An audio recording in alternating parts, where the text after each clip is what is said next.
Coucou les potes, j'espère que vous allez bien. Vous voyez qu'on est dans un décor différent, on est dans un endroit différent. C'est parce qu'on va rencontrer un entrepreneur intéressant, ambitieux et qui fait des choses juste waouh. Avant de commencer, je voudrais déjà me présenter pour les personnes qui me voient pour la première fois. Je suis Elodie Onana, web entrepreneur, et depuis 2019, je vous accompagne à vous lancer dans un business en ligne parce qu'avec Internet, on peut tout faire. En parlant d'Internet, justement, j'ai découvert un homme qui s'est lancé dans un business que vous allez découvrir avec moi. Il a décidé de mettre en valeur ce qu'on fait de bon chez nous en Afrique. Découvrons le personnage.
Bonjour, comme je vous ai dit, je ne suis pas seule, je suis avec Djibril qu'on va découvrir. On va découvrir un peu son parcours, son business, ce qu'il fait, ce qu'il a déjà entrepris. Donc, bonjour Djibril. Bonjour Elodie. Ça va? Ça va, merci. Merci pour l'invitation. Je t'en prie, merci aussi d'avoir accepté. Je sais que ce n'était pas facile C'est vrai. de trouver un créneau qui te corresponde et qui me corresponde, mais je suis vraiment contente que tu aies accepté.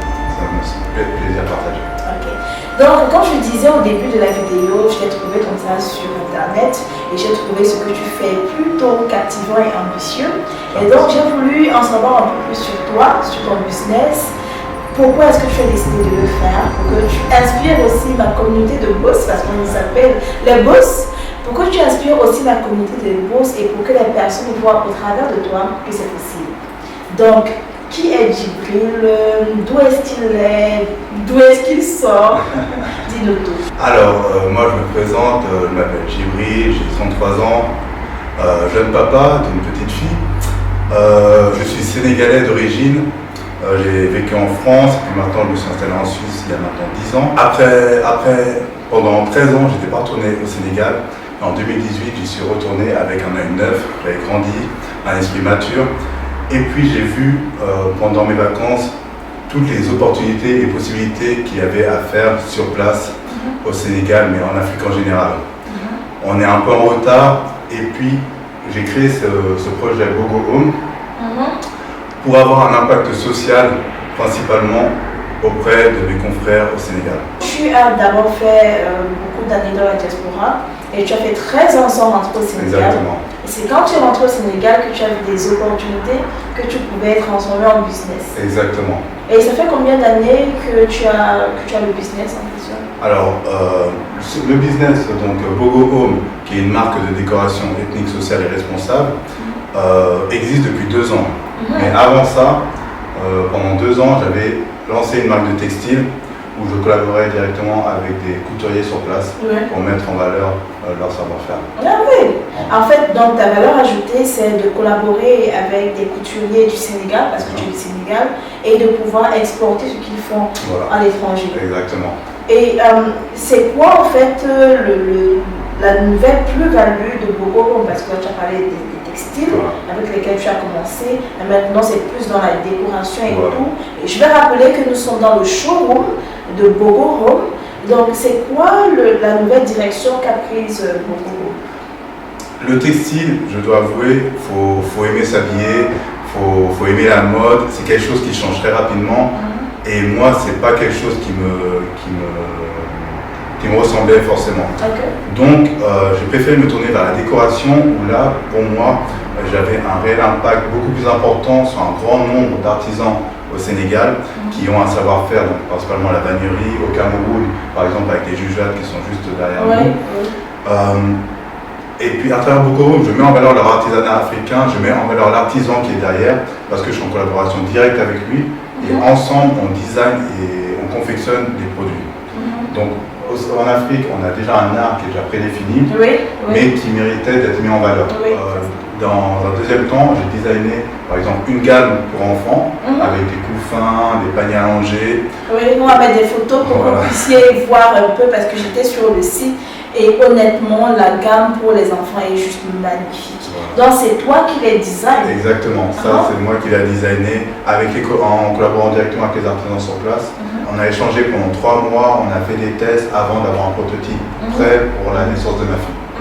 Ah ouais! Comment s'appelle ta fille en face?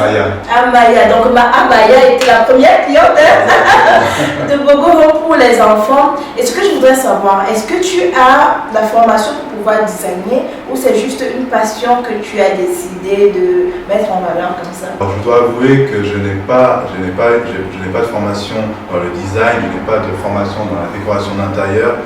Mais j'avais pour inspiration de me former, de me renseigner et puis de m'entourer de personnes spécialisées dans ces domaines pour avoir des conseils, pour savoir comment mélanger différents types de matériaux et surtout pour savoir comment proposer ces produits au monde occidental. Parce que c'est surtout ça. Parce qu'on a énormément de belles choses, de trésors en Afrique, mais elles ne sont pas mises en valeur comme il le faut. Oui, après il faut mettre les produits au standard international. Exactement. Question de standard. Exactement, c'est vraiment ça. Surtout que le marché européen est très strict. Voilà, il est très strict, mais il est aussi très vaste, il y a une grosse demande. Donc si on arrive à proposer nos produits dans leurs critères, c'est-à-dire une pièce, 2 pièces, leur montrer que c'est possible d'avoir ces pièces à la maison, directement ils sont émerveillés.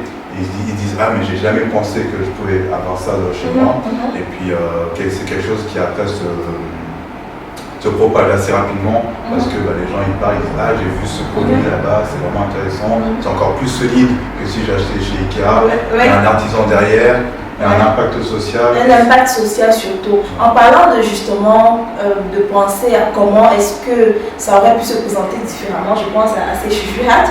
Parce que comme vous le savez, je suis du Cameroun et au Cameroun, normalement, ça on les met sur la tête et c'est plus, comme je le disais avant qu'on commence, c'est pour les chefs ou alors pour les festivals qu'on organise au Cameroun.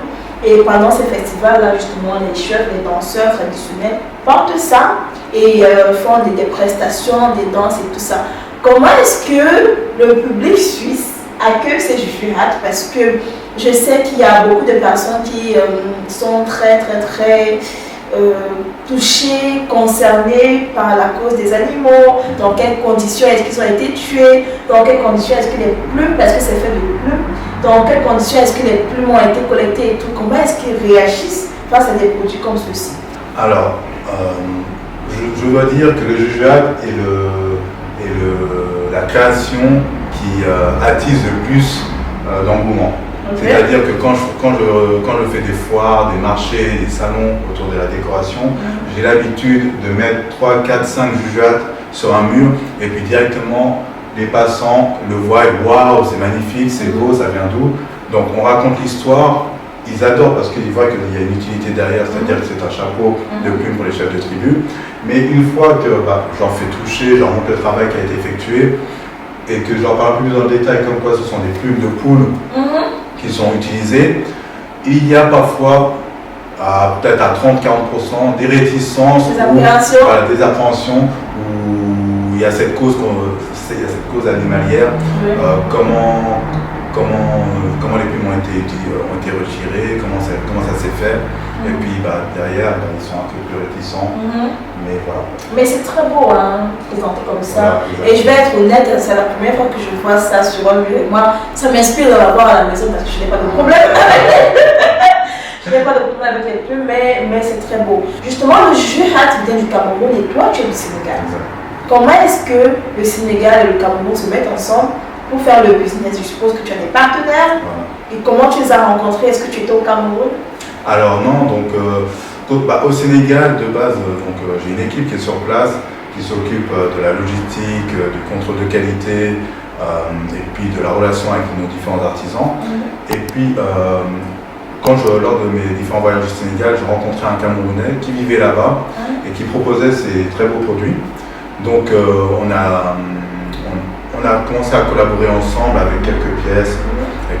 Et puis j'ai vu que c'était quelqu'un de sérieux, donc je vais parler de mon projet. Et ça, c'est très important, d'être sérieux. Voilà, c'est important de trouver les bonnes personnes, c'est pas facile, c'est très très difficile, mais ça mérite d'essayer parce qu'une fois qu'on les a trouvés, il y a un partenariat sur le long terme qui peut être réalisé.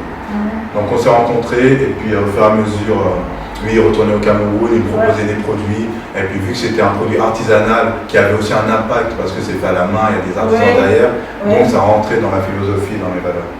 Ok, très bien. Et où est-ce que tu vois Bogo Home dans 10 ans? C'est quoi les projections? C'est quoi le futur? Donc pour l'instant, Bogo Home a une plateforme en ligne, un site internet, mais notre objectif est le B2B, c'est-à-dire d'aller directement vers les boutiques. Dans 10 ans, j'espère que tout le monde aura une création Bogo Home chez soi, que ce soit un panier à linge, que ce soit un couffin pour bébé, que ce soit une décoration murale. Au fil des années, on va continuer à suivre les tendances de la décoration qui sont autour du naturel, du bohème, ça change beaucoup, du recyclé. Et puis, au fur et à mesure, on va créer des nouveaux produits qui vont répondre à cette demande. Et j'espère que d'ici 10 ans, on sera proposé sur les plus grandes plateformes comme La Redoute, peut-être Maison du Monde ou autres, qui a un réel gros impact sur nos artisans au Sénégal. Et puis que tout le monde ait, même si c'est juste un petit panier ou un jeu de jouet, mais quelque chose qui vient d'Afrique chez soi. Donc là, tu as parlé de faire du B2B, mais je vois que c'est quelque chose que vous faites déjà parce que, outre la Suisse, vous avez également des boutiques avec lesquelles vous travaillez qui sont en France, qui sont un peu partout dans le monde. Est-ce que tu peux rappeler rapidement les pays dans lesquels on peut acheter des Bogo Home, des produits de chez Bogo? Alors actuellement, on peut acheter des produits Bogo Home en Suisse, dans environ 13-14 boutiques. Ensuite sur Paris, dans 3 boutiques. Et puis au Sénégal. Au Sénégal, à Dakar et puis à Saly. Notre objectif en 2023, ça va être d'être présent dans toute la Suisse, de se focaliser principalement sur toute la Suisse et après de se déployer dans d'autres boutiques, petit à petit. Donc j'ai visité un peu, je vois que vous ne faites pas trop de tableaux. Est-ce que c'est voulu ou alors c'est parce que vous cherchez encore des artisans? Alors c'est pas voulu, c'est dans nos projets. Donc je vais retourner tout bientôt au Sénégal à la fin du mois de février pour pouvoir justement rencontrer de nouveaux artisans, voir quelles nouvelles créations on peut créer.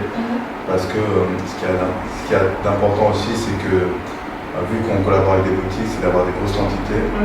Donc il faut voir si les artisans peuvent aussi nous fournir des quantités assez importantes si nécessaire. Et là, je vois le showroom, il est assez petit, ça veut dire que vous avez un autre endroit où vous stockez tout ce que vous recevez. Est-ce que vous êtes donc ouvert aux collaborations avec des fournisseurs, avec des artisans? Est-ce qu'il y a un standard que vous demandez obligatoirement avant de travailler avec ces collaborateurs-là?